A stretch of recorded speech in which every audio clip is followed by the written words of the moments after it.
Sud Radio, le numérique pour tous, Vanessa Pérez. Bonjour et bienvenue dans le numérique pour tous, l'émission dédiée au numérique, à l'innovation et à la tech responsable. Cette semaine se tenait le salon Vivatech à Paris, porte de Versailles. Alors d'un côté, les promesses de la tech mondiale avec la robotique, la mobilité, la santé et bien évidemment l'intelligence artificielle. Et de l'autre, une réalité plus discrète mais tout aussi passionnante, celle des territoires où l'on invente, où l'on adapte et où l'on agit concrètement, souvent loin des projecteurs. Avec nos invités, nous essaierons d'y voir clair, preuve à l'appui, sur l'impact de ces innovations dans notre quotidien, qu'il soit personnel ou professionnel. Le numérique pour tous spécial innovation technologique, c'est tout de suite et c'est sur Sud Radio. Sud Radio, le numérique pour tous, Vanessa Pérez. Et pour commencer cette émission, j'ai le plaisir d'accueillir l'homme de la semaine, s'il en est, puisque grâce à lui se tenait cette semaine une des plus grandes rencontres européennes dans le domaine de l'innovation. J'ai nommé François Bitouzé. François, bonjour. Donc, vous êtes directeur général de Viva Technologies. Autrement dit, c'est grâce à vous et à votre équipe que s'organise le fameux salon Vivatech chaque année à Paris. Alors pour cette 9e édition qui vient de s'achever, certaines des innovations que vous avez présentées seront bientôt dans notre quotidien, c'est ça François ? C'est exactement ça et nous aujourd'hui on est vraiment très heureux parce qu'une fois de plus on a fait de Paris l'épicentre de la tech mondiale. Vous savez, c'était un très très grand succès et j'ai envie de vous dire que l'homme de la semaine, c'est surtout une femme, c'est l'intelligence artificielle qu'on a mis à l'honneur à Vivatech et qui nous a enfin montré ce qu'elle était capable de faire. Parce Alors dites-nous tout sur ces tendances effectivement qui se sont dégagées. Parce que l'intelligence artificielle, c'était un peu de la science-fiction, ça devient de l'application. Ça va changer notre quotidien. Je vous donne 3 exemples. Vas-y. Un exemple de start-up qui s'appelle BWS, qui vous permet, grâce à l'intelligence artificielle, d'optimiser l'électricité, l'eau dans votre maison et d'économiser 25%. Je vous donne un autre exemple. SkinMed, c'est une petite start-up française incroyable. Aujourd'hui, il faut 3 mois pour aller voir un dermatologue. Grâce à l'intelligence artificielle, ils ont inventé une application. Vous allez pouvoir faire vos premiers tests chez le pharmacien. Ça désengorge les dermatologues. Ça facilite la prévention et ça vous fait gagner du temps. C'est ça l'intelligence artificielle dans votre quotidien. Allez, faites-nous encore rêver pour ceux qui n'ont pas eu la chance d'aller sur ce salon. 2-3 innovations qu'on a vues et il y a une vraie maturité. Aujourd'hui, on est beaucoup moins dans le gadget qu'avant. On est sur des choses vraiment qui ont un sens dans notre vie du quotidien. Oui, et je pense que c'est ça certainement ce qu'il faut retenir de cette édition de Vivatech.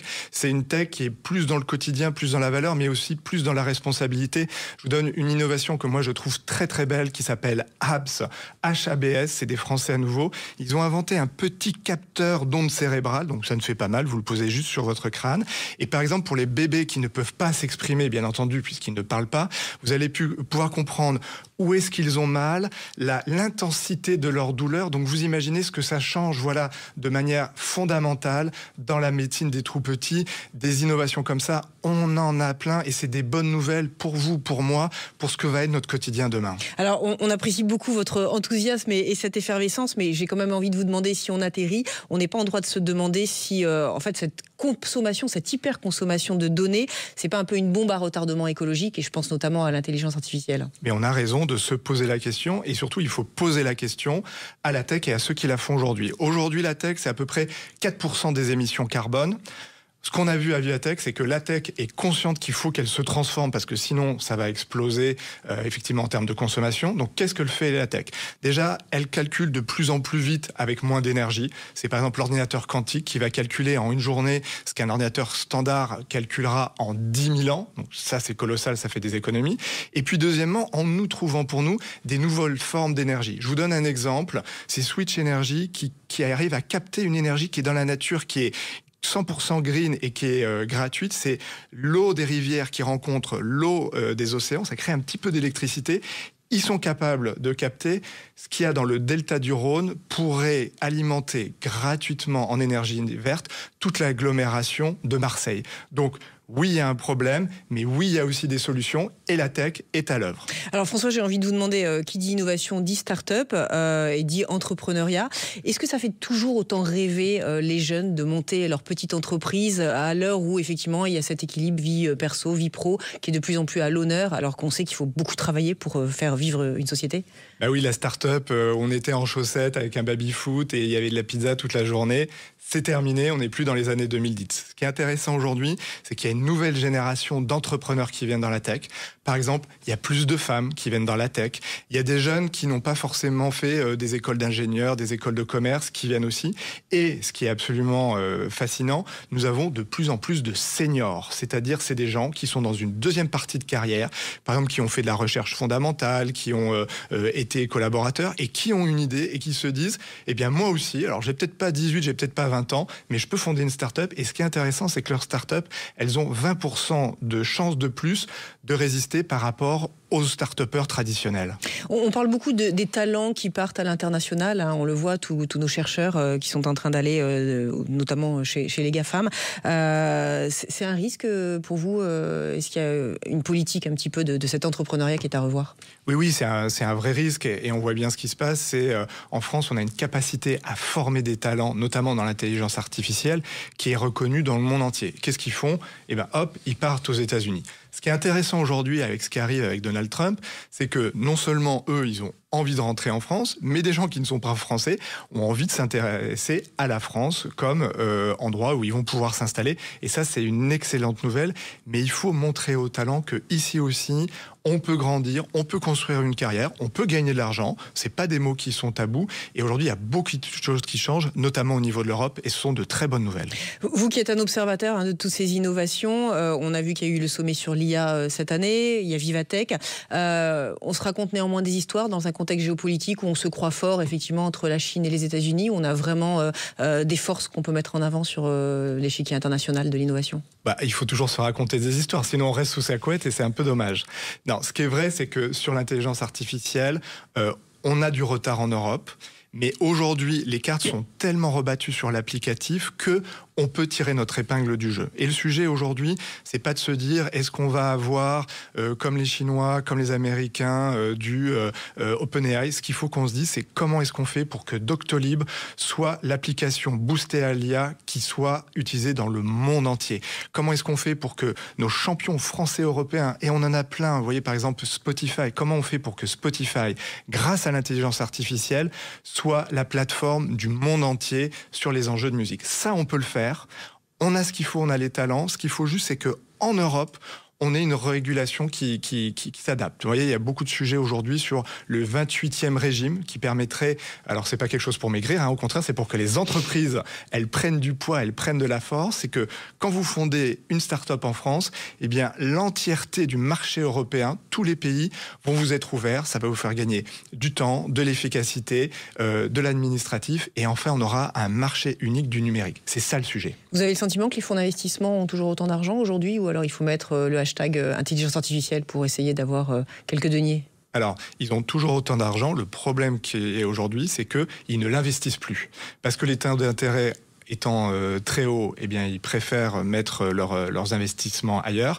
Et c'est vrai aujourd'hui qu'on est au début d'un nouveau cycle. Vous l'avez dit, dès qu'on dit IA, hop, ça ouvre les chakras. Mais c'est une très très bonne nouvelle parce que c'est aujourd'hui qu'il faut investir dans l'intelligence artificielle. Vous avez monté une société qui s'appelle Vivatech, qui va fêter ses 10 ans l'année prochaine avec la 10e édition du salon. Des nouveautés, vous rentrez dans une nouvelle ère, l'ère de la maturité Alors déjà, c'est pas moi, c'est vraiment Maurice Lévy et Pierre Louette qui ont monté cette entreprise il y a 9 ans maintenant. Oui, alors 10 ans, on dit que c'est l'âge bête. Nous, j'espère que ce sera l'âge de raison, ce sera l'âge de l'expansion. Et je peux vous dire que pour 2026, 2025 a été une très très belle édition. 2026, on va vous étonner encore plus. Écoutez, on attend avec impatience cette échéance. Merci beaucoup François Bitouzé. Je rappelle que vous êtes directeur général de Viva Technologies. Restez avec nous dans quelques instants. Nous aurons le plaisir d'accueillir une femme de la tech qui fédère ses plus grands acteurs en France. Le numérique pour tous, spécial technologie et innovation. Ça continue dans quelques instants et c'est sur Sud Radio. Sud Radio, le numérique pour tous, Vanessa Pérez. Et pour continuer notre émission spéciale Vivatech, nous avons le plaisir d'accueillir cette fois-ci la femme de la semaine en la personne de Véronique Turner. Véronique Turner, bonjour. Donc vous pilotez Numéum. Numéum, je le rappelle, c'est le syndicat du numérique en France. Quelques chiffres qui sont impressionnants. 2500 entreprises, 670 000 collaborateurs. Et votre actualité était également très chargée cette semaine. On va en parler. Alors, avec François Bitouzé, on est parti à l'international et avec vous, on va aller au plus profond des territoires. Avant de commencer, j'ai envie de vous poser la question, votre regard sur le Vivatech de cette année et jusqu'où ça touche les territoires, cette grande manifestation? Alors bonjour Vanessa, merci pour cette invitation. Alors oui, la semaine a été chargée.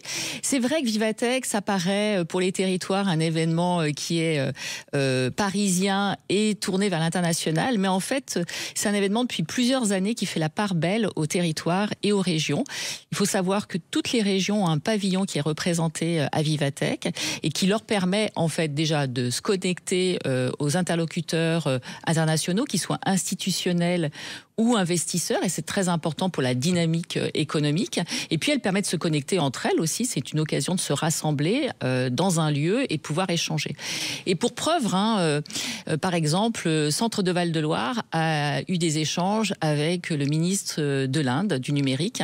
Et donc, ça permet de créer des connexions qui ne se pourraient pas se faire autrement que sur un grand rendez-vous international. Concrètement, Véronique, vous en retirez quoi? S'il y a deux mots-clés, deux tendances fortes que vous avez observées sur ce salon? Alors, évidemment, on est dans la continuité du sommet de l'IA. Donc l'IA a été l'intelligence artificielle. L'intelligence artificielle, ça a été, je dirais, le grand sujet de discussion. D'ailleurs, c'était ce qui animait les échanges entre la région Centre-Val de Loire et puis le ministre du numérique de l'Inde.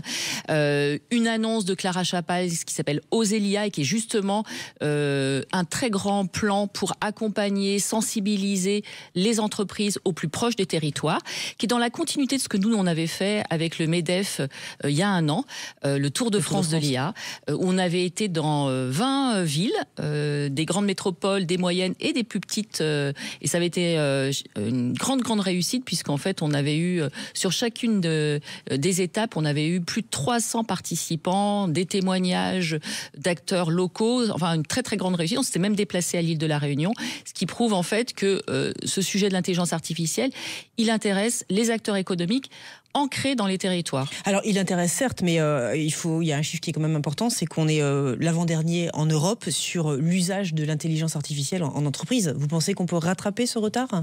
Alors, c'est vrai. Ça, c'est le chiffre de 2024, la Commission européenne, qui classait en fait tous les pays européens sur leur usage sur l'intelligence artificielle. Et ça a été un petit peu un choc, puisqu'on s'apercevait que la France était avant-dernière de la classe, avec les premiers de la classe, Danemark, Suède, Belgique, qui sont à plus de 24% en fait d'usage de l'IA. Et puis la France qui est à 10%. Alors les choses ont un peu bougé. Et je pense que le sommet de l'IA a créé en fait une dynamique et a sensibilisé les acteurs, y compris les acteurs dans les territoires. Là aujourd'hui, on est passé de 10% à 30%. Ça, c'est ce qu'a fait la BPI il y a une semaine. Ils ont sorti un nouveau baromètre. Alors, on voit qu'il y a une accélération, donc rien n'est perdu, puisque la question c'est est-ce qu'on peut rattraper ce retard? Oui, mais il y a encore beaucoup de choses à faire. Oui, qu'est-ce qu'il y a à faire et que faites-vous concrètement? Il y a encore beaucoup de choses à faire parce qu'on a encore qu'un tiers des PME, TPE qui sont je dirais, qui utilisent l'intelligence artificielle. Qu'est-ce qu'il faut faire?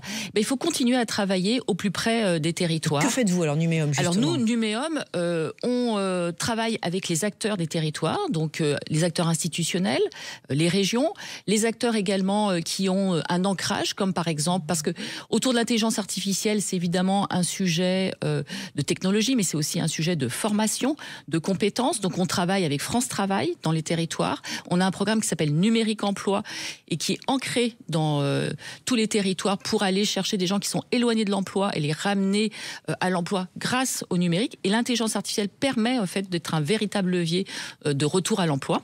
Donc ça, c'est par exemple un exemple très concret qu'on fait avec un acteur des territoires qui est France Travail, mais on le fait aussi avec les régions.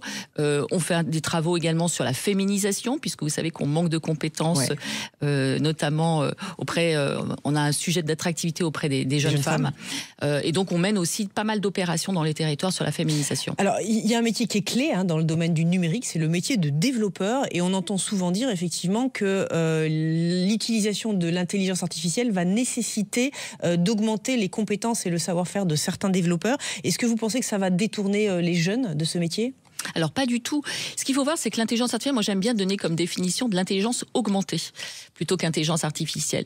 En fait, l'intelligence artificielle, elle transforme nos métiers et elle nous permet d'être un super assistant. Et ça va être vrai également pour les métiers du numérique.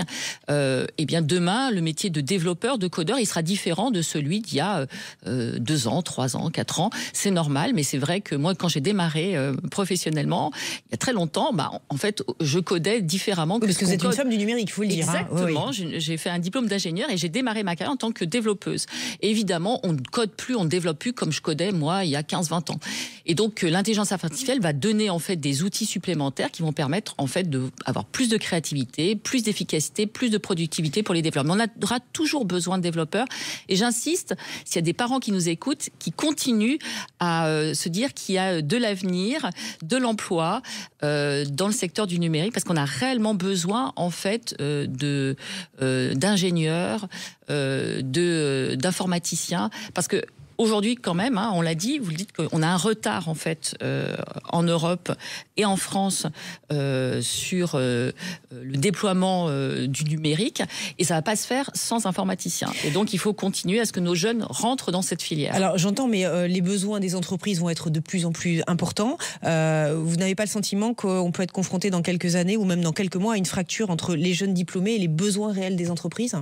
Alors, il y a toujours un risque, en fait, puisque la technologie va très très vite, qu'il y a à un moment donné une sorte de décalage qui se fasse entre la formation initiale et ce qu'on attend en entreprise. Alors déjà, pour ça, nous, Numéum, on crée énormément de connexions avec le monde de l'enseignement, en fait, à la fois l'éducation nationale, mais l'enseignement supérieur et de la recherche. On est très mobilisés dans une association qui s'appelle Talents du numérique et qui crée des connexions justement entre les acteurs de l'enseignement supérieur et les entreprises, pour justement qu'il n'y ait pas cette fracture entre les besoins des entreprises et l'enseignement. Après, ce qu'il faut garder à l'esprit, c'est qu'il y a 20 ans, on pouvait se dire que la formation initiale, c'était le bagage pour toute une vie. Aujourd'hui, c'est fini. Il faut penser en fait qu'il faudra avoir une formation continue tout au long de la vie. Et ça, c'est vrai pour tous les métiers.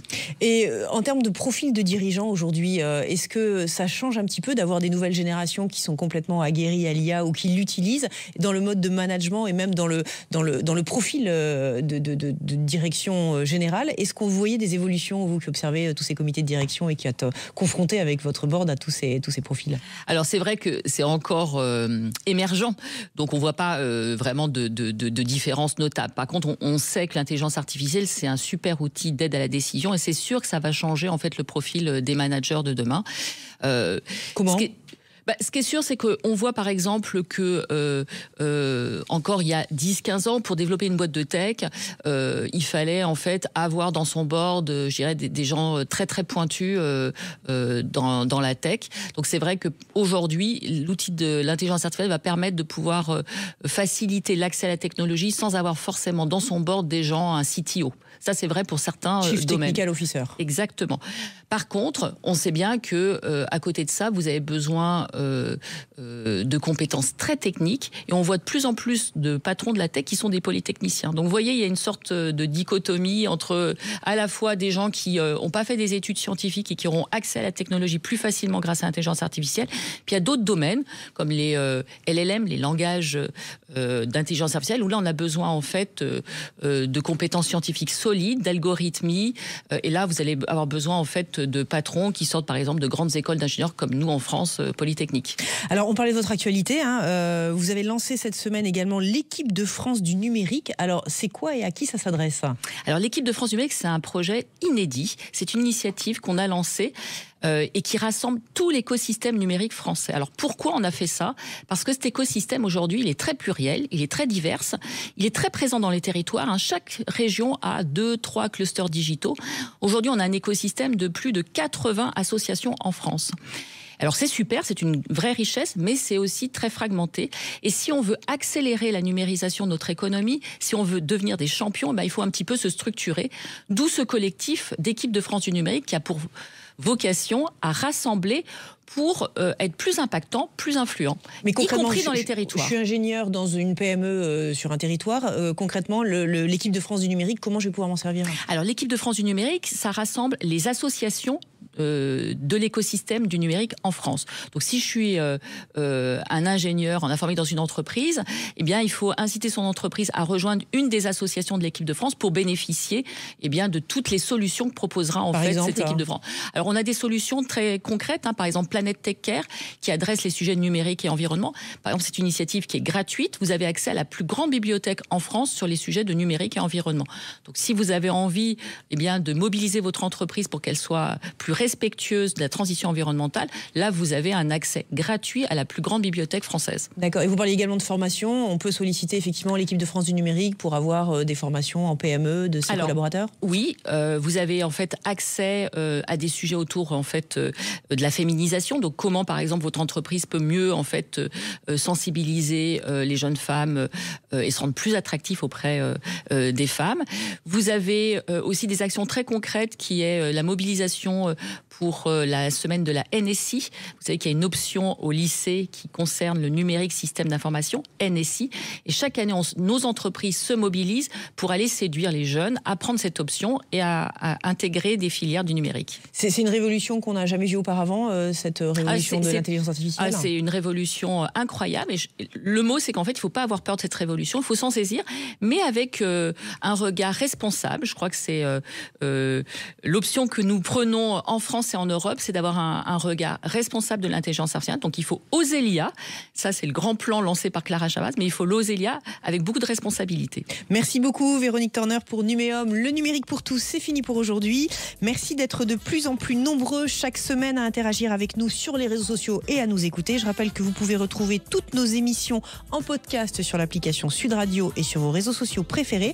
Il est temps pour moi de vous souhaiter une excellente fin de week-end et de vous dire à la semaine prochaine.